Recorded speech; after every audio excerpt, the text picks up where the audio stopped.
What's that saying? Sometimes you need to experience the bad in order to appreciate the good, right? This resort could and should be absolutely spectacular, but it's not. Take a tour with me, coming up.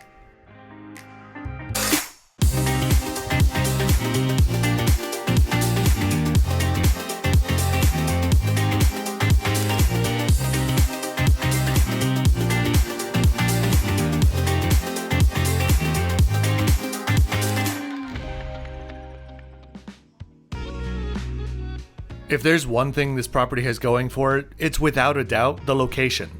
Let's take a very quick look. We're on the island of Samui in the south of Thailand, a quick and easy flight from either Bangkok or Phuket. Most resorts are near the airport, and this is no exception in the far northeast. The resort is huge. When you see shots of the beach, that's coming from over here. The resort is on quite a hill, so you get different vistas depending on where you are.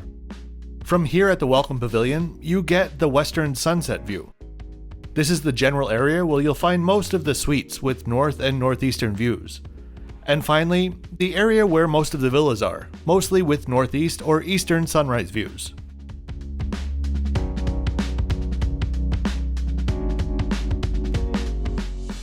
When you arrive at the resort, you'll be dropped off onto the pavilion and a flight of stairs will take you up to here, where check-in will take place.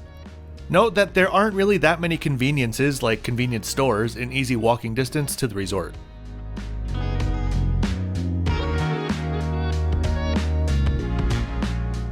First, we're going to go straight down to the pool and beach area. The pool is open from 8 AM until 6 PM at the time of filming, though during my stay, everything was completely shut down and all staff gone a bit before 6 o'clock, and there was no one there in the mornings until at least 8:15 or so.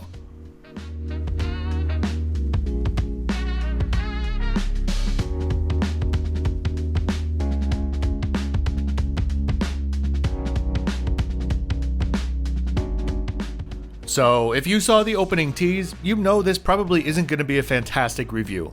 But I think straight away, we can see why this should be an incredible property. To have this hillside setting with this massive private beach is truly a rarity in Samui. Expectations play a huge role in our lives as they do as well in our vacations. We expect to experience what we see in advertisements, even if we do our research with a grain of salt. With so many resorts all over the world opening every year, a big part of our expectations hinge on the age of the hotel. A fantastic and well-maintained 20-year-old resort brings a different set of expectations and experiences than a 4-year-old resort would, and that's a key part of my experience here.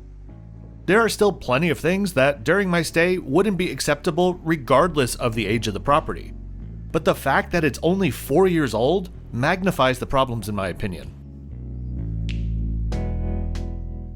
When booking this hotel, I knew it was 4 years old, but after arriving, I'll be honest, I wrongly assumed that it was just a Ritz Carlton for the past 4 years, perhaps with a different brand prior.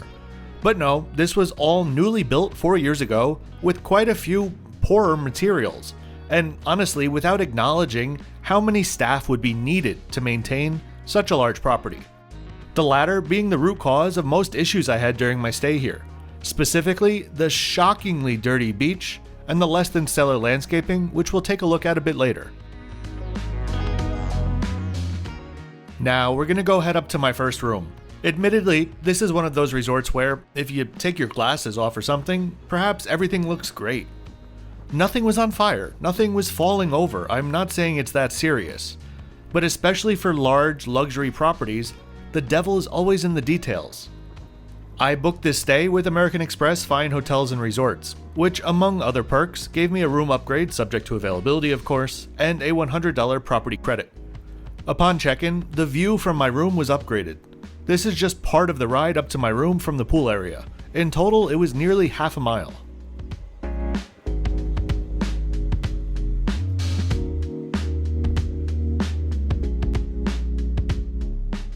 Here we are at the room that I was assigned, number 414, an ocean view suite.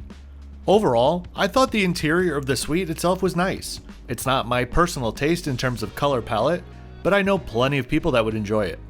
That said, the design simply doesn't feel that modern to me, as it was intended to by the hotel's developers, YTL Hotels.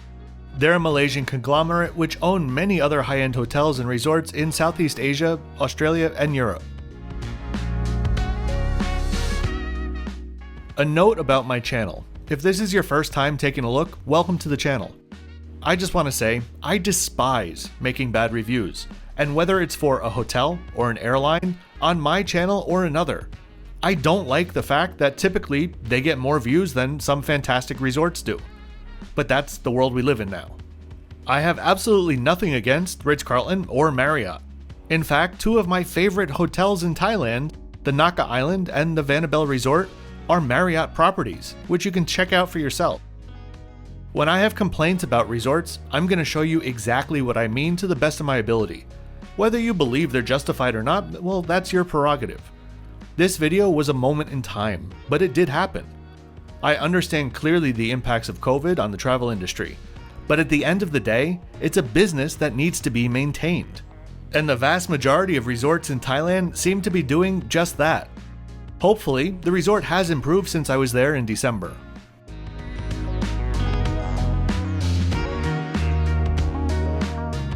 One area where I do think Ritz Carlton in general is starting to fall behind the times though, are the in-room products and amenities.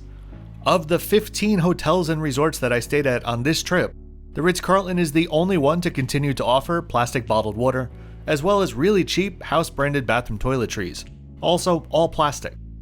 This being at a time when other brands such as Four Seasons, Park Hyatt, Bellman, Rosewood, and others have really been upping the quality of their bathroom products in the past couple of years.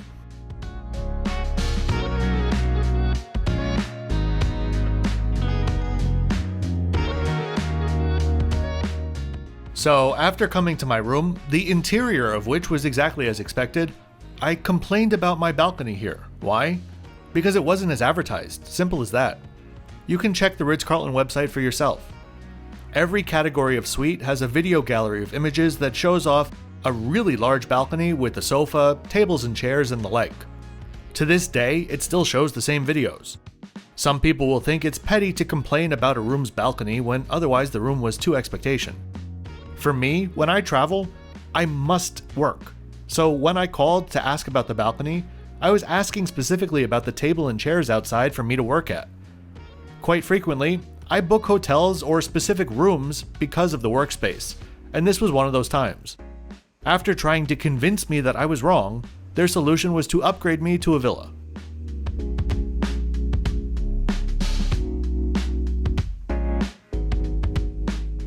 The view here, though, was absolutely spectacular.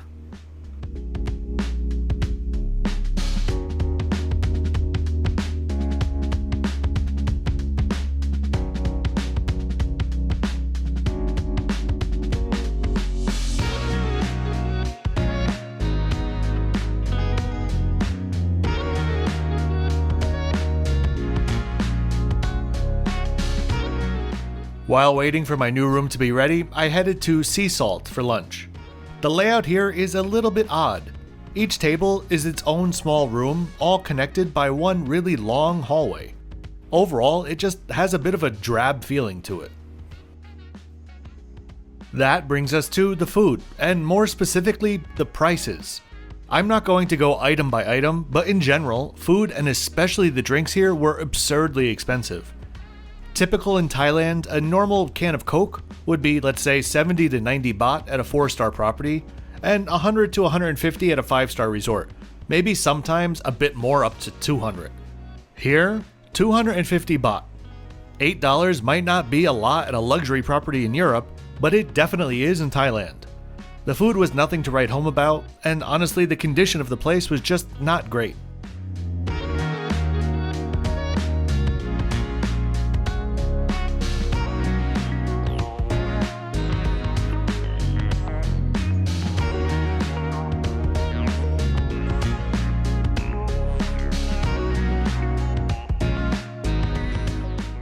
Now, onto my ocean view villa. I'll make a note that almost all of the villas that I personally saw require at least a few stairs. There may be some without, but if that's an issue, make sure to inquire before you book.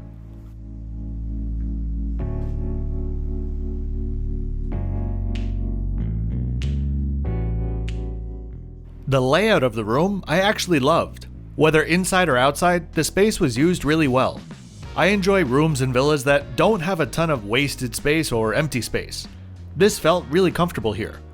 The only things I'll say I wasn't a fan of inside were some of the finishes and the let's say alterations they've made to the room design, which I'll point out as we go along.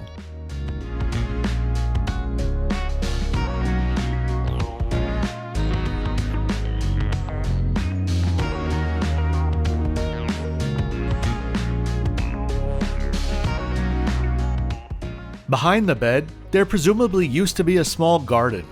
The panels above the pillows open with an access door on either side of the nightstands, but now the original window is covered and the garden area is empty.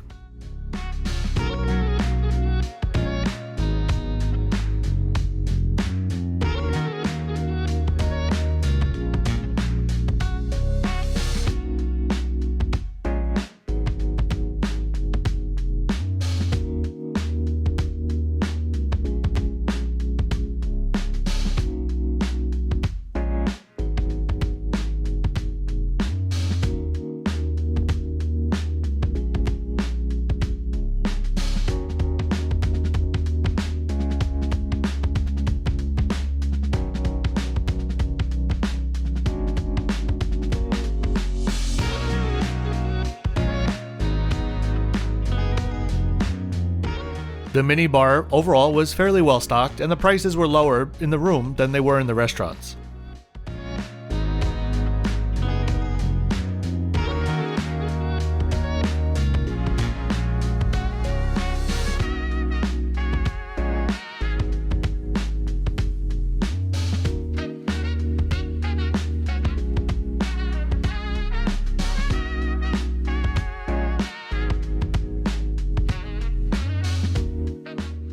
The windows straight ahead used to be doors, but have been sealed off and painted over. Perhaps an insurance issue because of the pool? Not so sure here.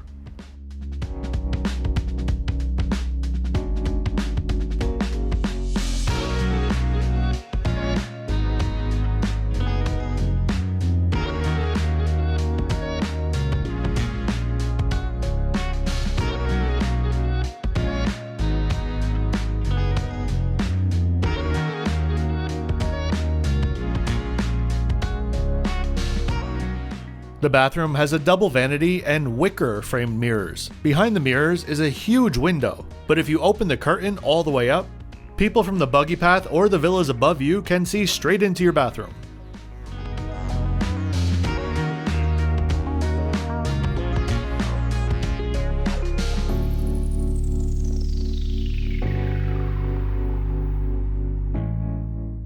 The lampshade above the bathtub reminds me of something from the set of Cheers. Behind the tub is another door that's been sealed off.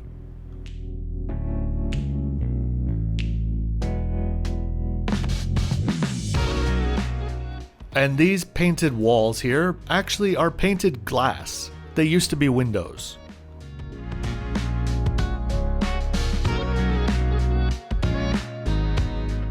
Closet space, along with the toilet and shower rooms, were adequate in size.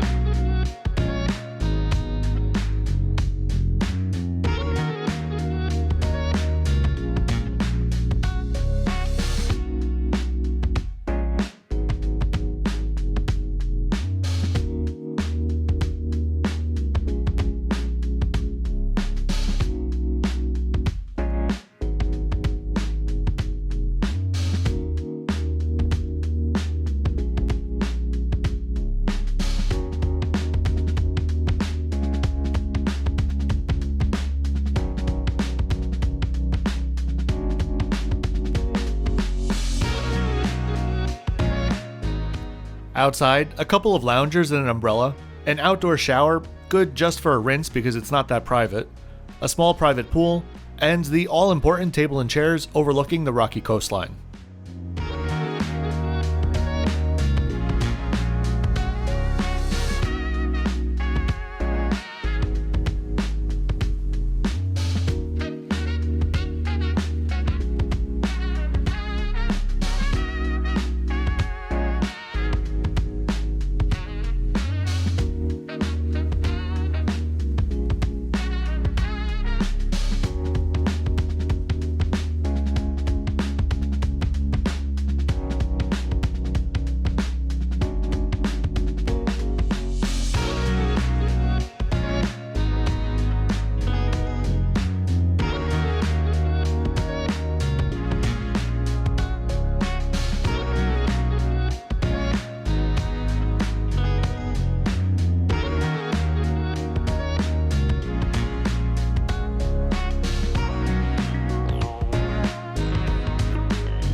Now, we're heading to the rooftop of Tide's Bar, which is just above the primary pool. The designers, I think, seem to have given up with this one. An AstroTurf floor, and the furniture that I would normally see at what we refer to in Vietnam as drinking restaurants. At least the view is very good.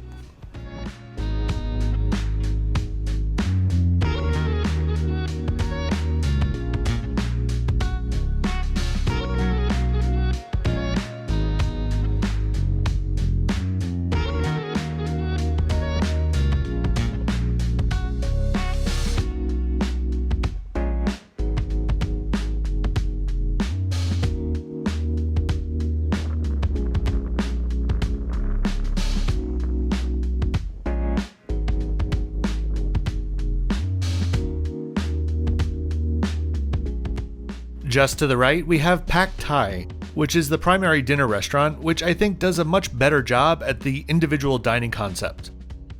One very odd thing though, this is not a pond. This is what the hotel calls a swim reef.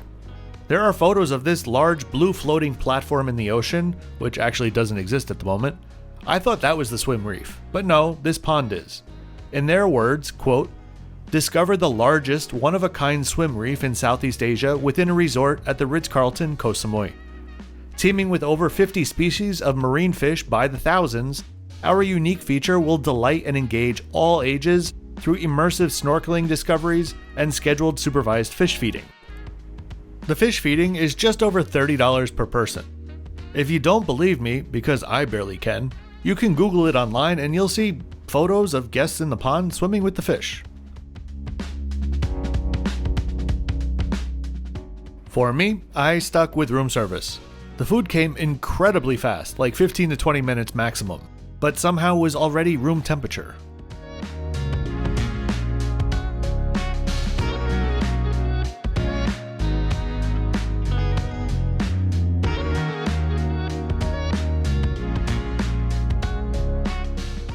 The next morning came with a beautiful sunrise before we head to Shook, where breakfast is served.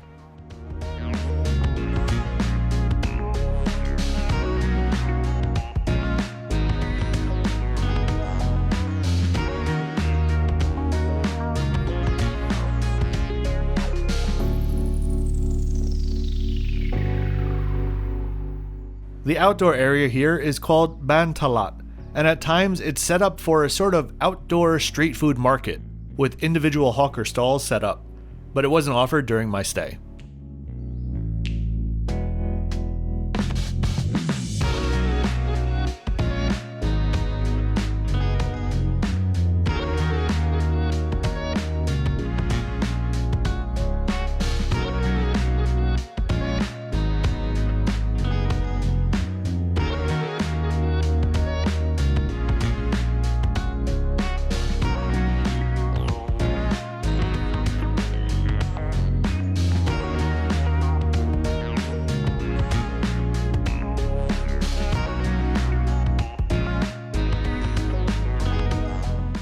I suppose that this is the official way to enter the restaurant area and where the buggies will drop you off.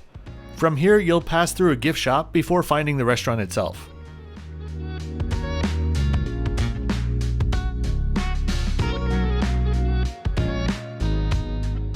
Breakfast, sorry to say, was a bit of a disappointment.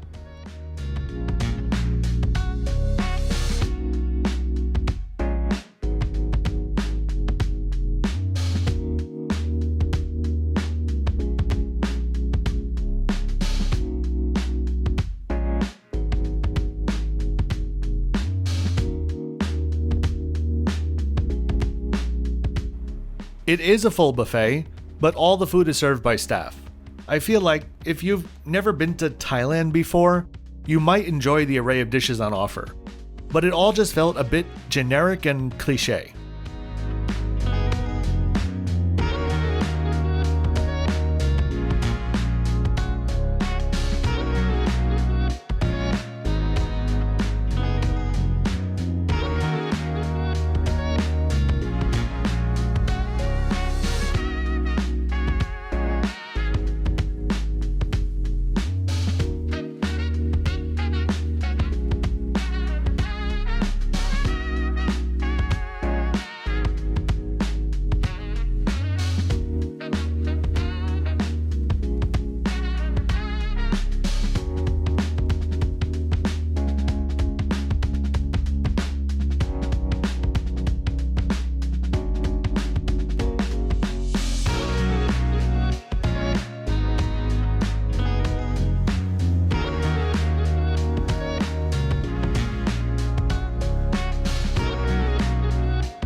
If you've watched any of my videos, you know the importance that coffee holds for me, and oh my god was this horrible. The staff assured me that it quote-unquote came from a machine, but it tastes like iced coffee that sat in the fridge for maybe 3 days too many.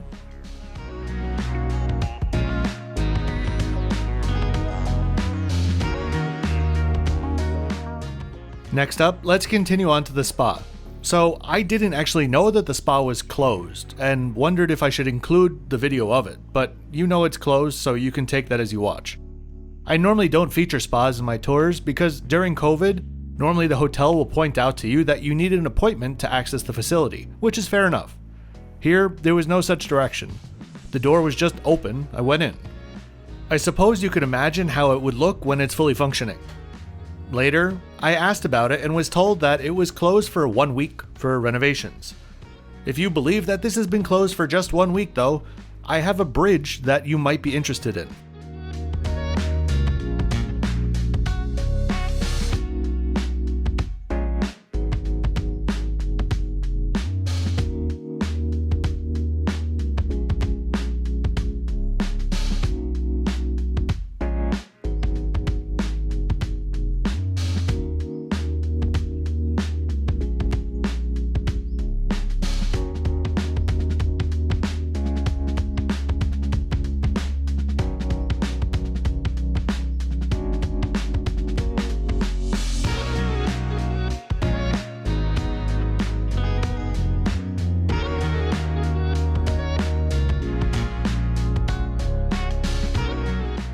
Now, a big chunk of the remainder of this video is about the sad state of the beach. So if you'd like to jump ahead to the score at the end, I understand. Otherwise, here we go. You'll see the beach is simply covered with bits of plastic and trash. If this was all located right at the waterline, I'd assume that it was just recently brought in by the tide. But you can clearly see that's not the case here. When I was checking out, the GM greeted me and asked me about my stay. I asked about the beach condition, and she acted like she didn't understand the comment and told me that she walks on the beach every morning. I showed her the photos of the pile of garbage that you'll see in a bit, and she simply didn't have a response. When I spoke about the poor landscaping, she agreed that it needed improvement. I'm not sure if it's the lack of funds or leadership or a bit of both. But this beach is not the result of a couple of days or weeks of not being cleaned. I personally would not walk around here barefoot.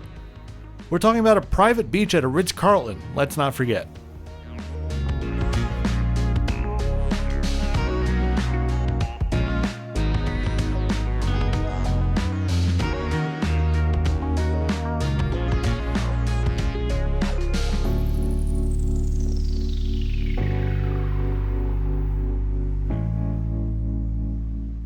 I completely understand that some of you are thinking that this is the result of low occupancy during COVID, falling behind on upkeep. I honestly do understand that, and perhaps I thought it for a bit until I saw this.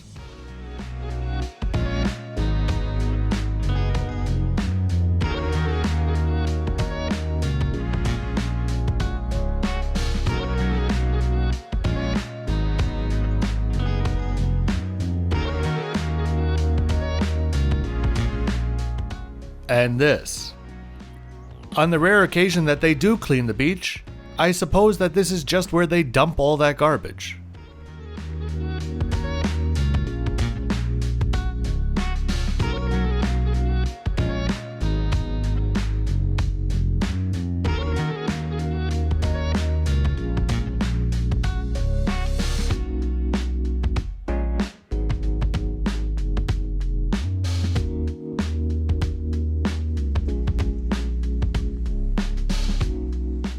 Now, we're walking over to the other side of the beach, the part that my villa overlooked. If you've seen any beautiful photos online of tables and chairs and loungers set up with a beach extension of sorts that floats over the water and has more loungers, this is where all of that should be. At no time were any loungers or chairs or anything set up on either side of the beach.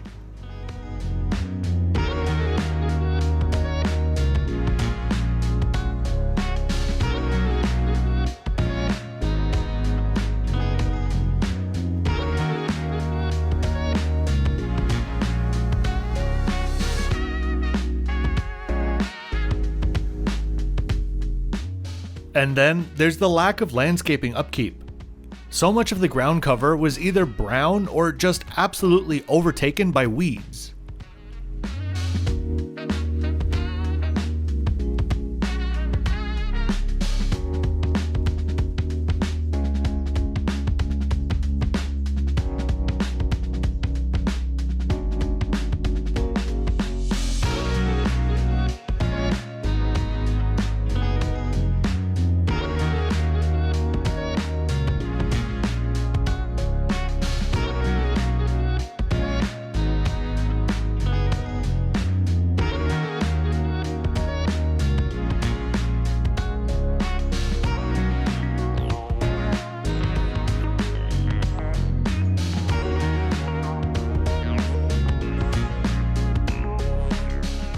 This is the hallway that's leading to the restrooms at the spa that's been closed for 1 week, and just one of the many things in poor condition.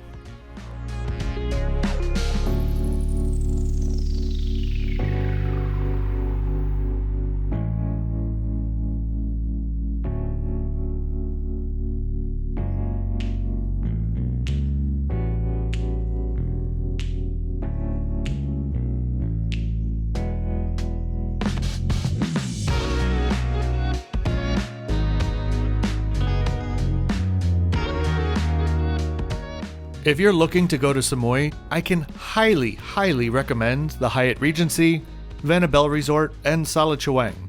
As for the Ritz Carlton, well, let's check out the flip-flop score. The room layout was great. The design and colors not to my taste, but too many things were just painted over and covered up. Service was okay at best, but well-intentioned. A lot of the staff were clearly inexperienced. The common areas and grounds were far below what's expected here. Cleanliness was good, but half of the F&B venues were just devoid of any character. Food and amenities were okay, but way too much plastic was used. Finally, the beach was an absolute mess. Overall, a really poor showing at 60 out of 100. We should all expect a lot better from a Ritz Carlton property. But despite the direction that this video took, I really do hope that you found it useful, and I appreciate if you subscribe and give it a thumbs up, which really helps the channel to churn out 2 new flight or hotel reviews every week.